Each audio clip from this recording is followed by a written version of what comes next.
Theodore Robert Cowell nace en 1946 en el estado de Vermont, concretamente en Burlington, en una familia un tanto extraña, y os voy a contar por qué. Es hija de Louis Cowell y de un padre que él no llegó nunca a conocer, aunque él vivía con sus padres y su hermana mayor.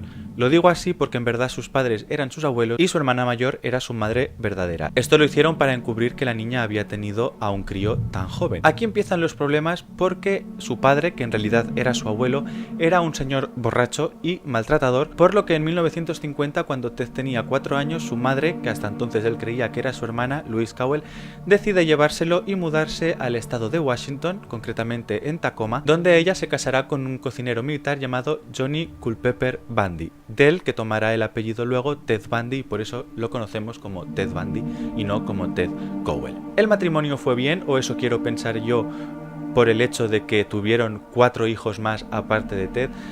Y Ted nunca se llevó del todo bien con su padrastro, de hecho nunca llegaron a forjar una relación padre-hijo normal y corriente, pero esto no es del todo decisivo, sino que nos quedamos más con el maltrato y con la borrachera del abuelo, porque luego esto veremos que es un patrón que tiene Ted Bundy. Ted Bundy de niño se caracteriza por ser una persona bastante introvertida, que vive mucho en su mundo, muy solitario, sin casi amigos, pero eso irá cambiando a medida que se vaya haciendo mayor y cuando empiece la universidad, sobre todo cuando se matricule por segunda vez en otra carrera, que se hará muy extrovertido, sabrá hablar muy bien, engatusar muy bien a la gente, de hecho sirve para político, de hecho se mete en la campaña por el Partido Republicano, y también una cosa que llama mucha atención, estuvo trabajando durante un tiempo como voluntario en una línea de teléfono de ayuda a mujeres sexualmente agredidas. Cabe destacar que Ted se licenció en psicología, esto será importante, y después de hacer esa carrera se matriculará en clases de Derecho, que también será importante para un futuro que luego os contaré. Volvamos a Tacoma, a la Universidad de Puget Sound, donde se licenciará en psicología y donde conocerá a una mujer que será bastante decisiva en su historia, que es Stephanie Brooks. Ella también estudiaba psicología y estaba saliendo con Ted, pero cuando termina la carrera decide terminar la relación con Ted por considerar que era una persona muy ensimismada, se relacionaba muy poco y con ninguna meta clara en la vida. Esto afectará a Ted bastante, se obsesionará mucho con Stephanie hasta tal punto de que la acosará vía carta para intentar reconquistarla. Tal es la obsesión que siente Ted por Stephanie, que cuando empieza a salir con Stephanie Klopfer, que luego también será una persona importante en la historia, seguirá enviándose cartas con Stephanie y la relación duró 5 años, la de Ted con Elizabeth. Todo esto os lo cuento porque la figura de Stephanie será importante, como ya os digo, se obsesiona mucho con ella, y la de Elizabeth también lo será, pero eso lo dejaremos más para el margen. Empezamos con Stephanie porque a partir de que Ted empiece a asesinar, todas van a tener la misma apariencia física, se van a parecer y van a tener las mismas características. Aunque se cree que Ted ya asesinó siendo más joven, no tenemos la primera víctima oficial hasta el 4 de enero de 1974, fecha clave porque es la del primer intento de asesinato, porque no logra asesinar. Su primera víctima fue Johnny Lenz, de 18 años, a la que asaltó en su propia habitación, le atestó un golpe con una barra de hierro en la cabeza y la violó con la pata de la cama. Esta chica consigue sobrevivir, al día siguiente se la encuentran, la reaniman, puede sobrevivir al ataque, pero con daños cerebrales permanentes e irreversibles.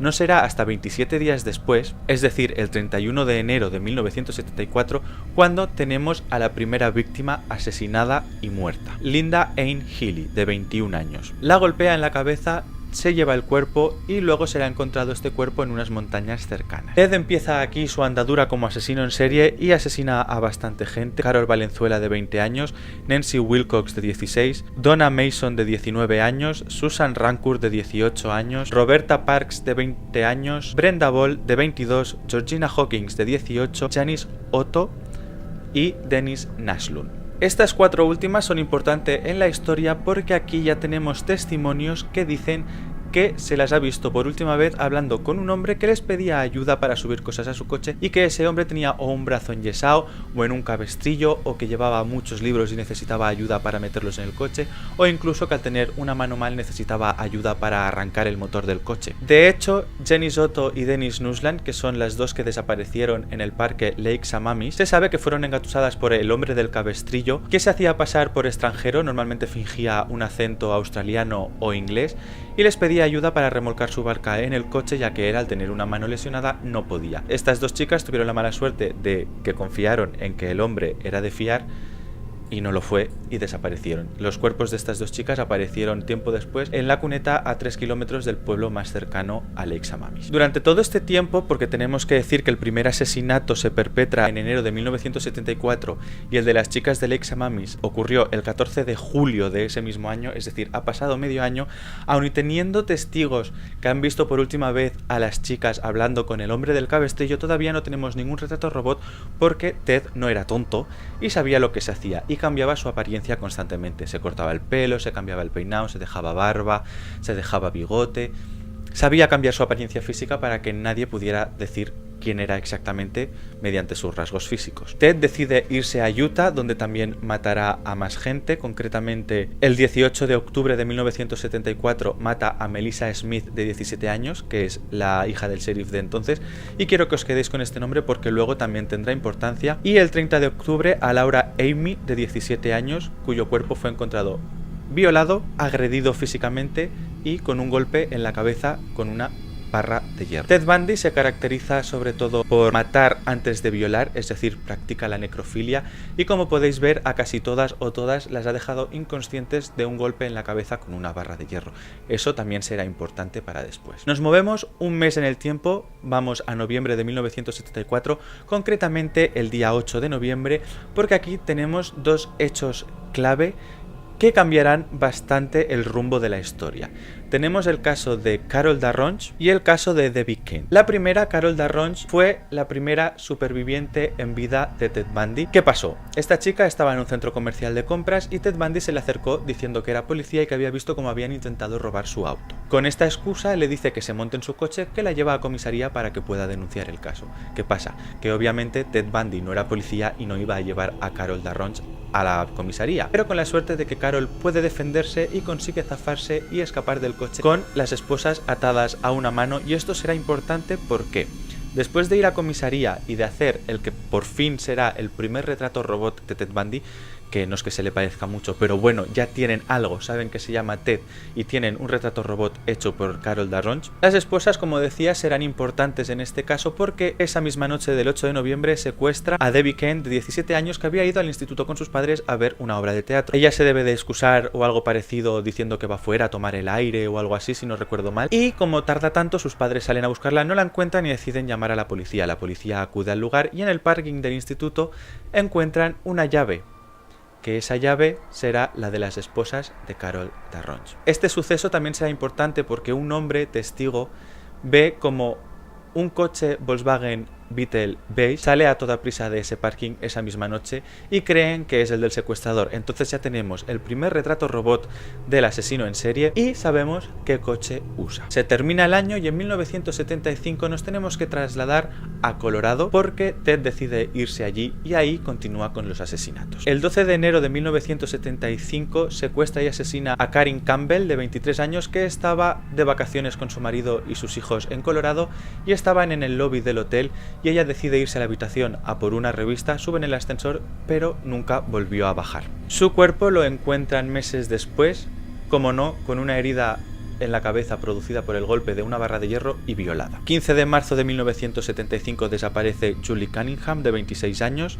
El 6 de abril de 1975 Denise Oliverson, de 25 años, ambas desaparecidas y sus cuerpos nunca han aparecido. El 15 de abril de 1975 desaparece Melanie Cooley, que aparecerá el 23 de ese mismo mes, también golpeada en la cabeza con una barra de hierro y violada. Como ya os he dicho antes, gracias a la declaración de Carol Darronch consiguen tener el primer retrato robot de Ted Bundy, y es aquí cuando vuelve a entrar en juego Elizabeth Klopfer, que os he dicho antes que era importante porque esta chica, oyendo hablar de las características del asesino en serie y viendo el retrato robot, decide llamar de forma anónima a la policía para decir que su novio encajaba con la descripción del asesino en serie. La policía arresta a Ted Bundy, como es lógico, y hacen la típica cosa esta de reconocimiento en que ponen a muchos en una pared y los testigos tienen que ir diciendo si es este o si no es este, pero a Ted Bundy no lo reconocen, por lo cual las sospechas contra él desaparecen y no se sigue investigando acerca de él. Tras esto, Ted Bundy decide seguir cambiando de estados para seguir asesinando, no para nunca, aun y sabiendo que la policía puede tener sospechas sobre él. He de decir que él juega juega con la ventaja de que como los asesinatos se vuelven tan mediáticos, él sabe un poco por dónde va la policía, porque la policía hacía numerosas ruedas de prensa, y decide ir cambiando de estado, pero sus asesinatos se vuelven cada vez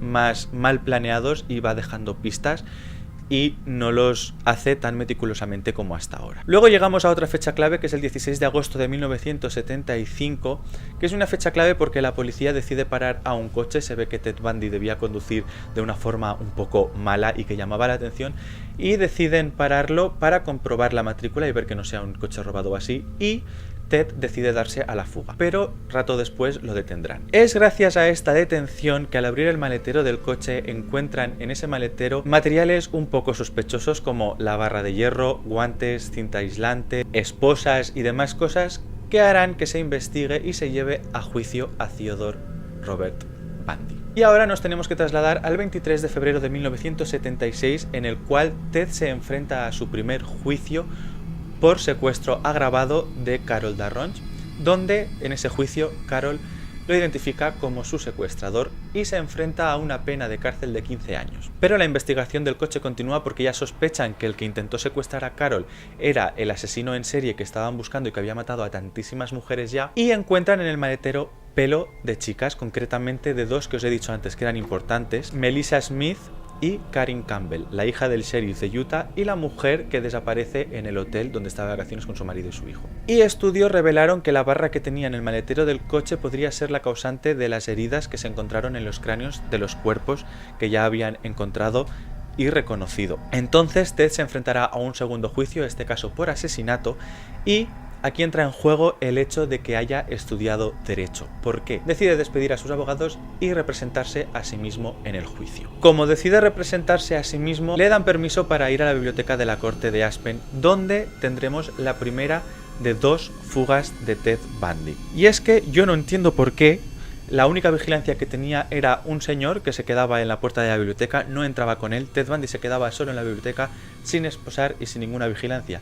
¿Qué hace Ted? Decide saltar por la ventana de la biblioteca y fugarse. Y no lo encuentran y lo detienen hasta pasados 6 días. Ahora damos un salto en el tiempo hasta diciembre de 1977, en el que tiene lugar la segunda fuga de Ted Bundy, y esta la podemos catalogar de peliculera porque cuando se dice eso de que la realidad supera la ficción, es verdad.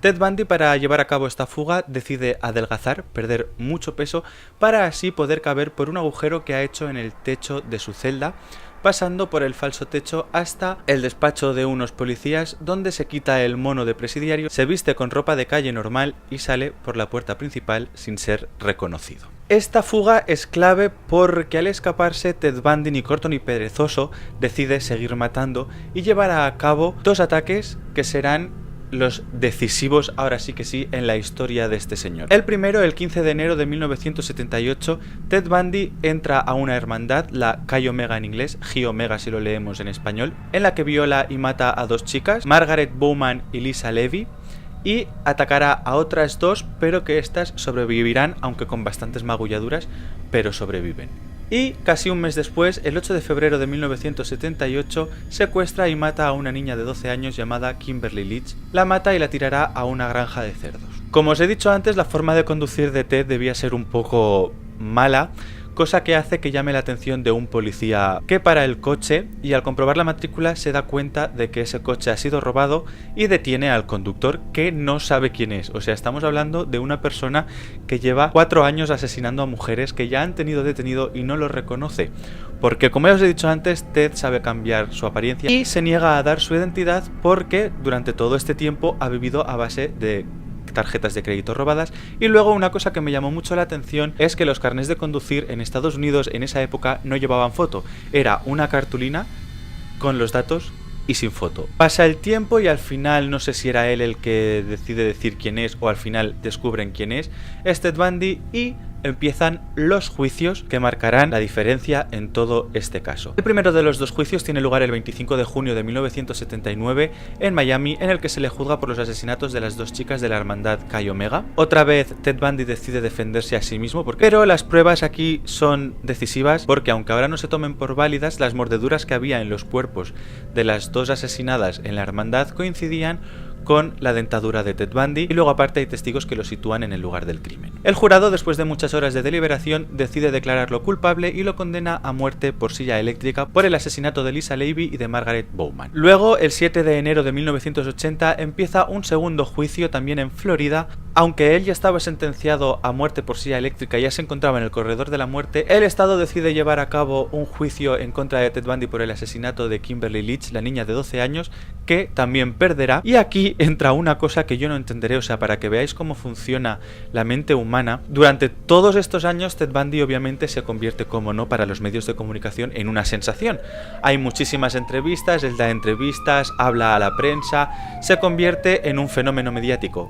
Y eso conlleva que gente que no debe estar muy bien de aquí dentro se vuelve fanática de Ted Bundy, llegando incluso Ted Bundy a casarse con una mujer estando en el corredor de la muerte. Es en este punto, el 7 de enero de 1980, en que entra en juego este libro y el motivo por el que estoy haciendo este vídeo. Ted Bundy, Conversations with a Killer, de Stephen Jimmy Shaw y Hugh Ainsworth, que me lo compré justo después de ver el documental de Netflix llamado Conversaciones con asesinos, las cintas de Ted Bundy, porque en este libro se recogen las más de 150 horas de entrevistas grabadas que le realizaron estos señores a Ted Bundy encontrándose en el corredor de la muerte. Concretamente, las entrevistas empiezan el día 9, es decir, un día después del juicio de Kimberly Leach. Este libro es interesante aparte de porque recoge las entrevistas que le realizaron en el corredor de la muerte estos dos hombres a Ted Bundy, porque llega a un punto en el que, como no están consiguiendo ninguna declaración ni nada de provecho sobre los asesinatos, sino que Ted Bundy se dedica ahí a hablar de su vida y de la pornografía y del alcohol y cosas así, deciden, y aquí entra en juego lo que os he dicho al principio del vídeo de que Ted Bundy había estudiado psicología, que como estudiante de psicología y licenciado podría hacer un perfil psicológico de la personalidad del asesino. Recordemos que aquí Ted Bundy, aun estando sentenciado a muerte, todavía sigue diciendo que es inocente. Este libro tiene que ver con Netflix porque de este libro se saca un documental que os recomiendo mucho que veáis. Este libro, lo malo es que está en inglés, no está traducido, así que si no tenéis un nivel de inglés un poco decente os va a costar leerlo, pero os recomiendo que veáis el documental de Netflix en el que salen fragmentos de estas entrevistas. Lo guay que está es que oyes a Ted Bundy hablando en tercera persona sobre esa personalidad, porque él dice que es una persona, digamos, como con trastorno bipolar. Yo deduzco, no lo dice tal cual, pero me lo imagino así, porque habla de una persona que es consciente de lo que está pasando y de la persona asesina que se mueve por instintos.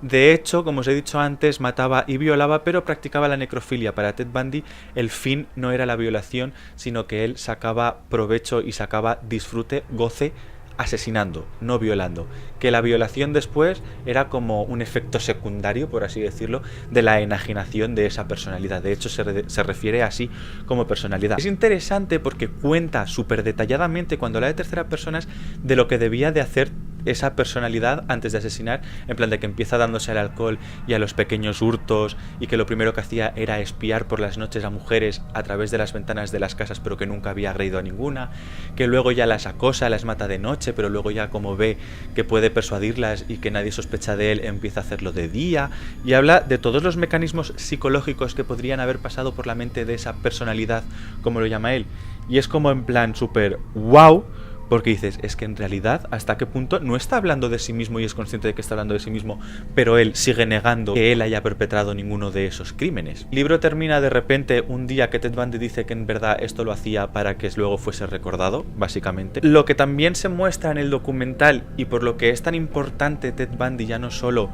por ser uno de los asesinos en series más famosos, porque con él, según cuentan en el documental, se acuña por primera vez el término asesino en serie en Estados Unidos.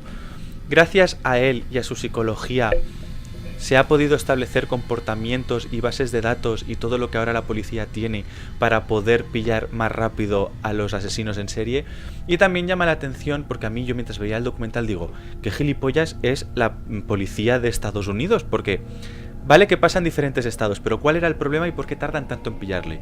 Los estados no se comunicaban entre ellos, entonces cada uno llevaba su investigación, no avanzaban porque si hubieran puesto las cosas en común hubieran llegado antes. Luego no había ordenadores, de hecho se empiezan a crear las primeras bases de datos, como he dicho, de coches robados y así, a partir del caso de Ted Bundy.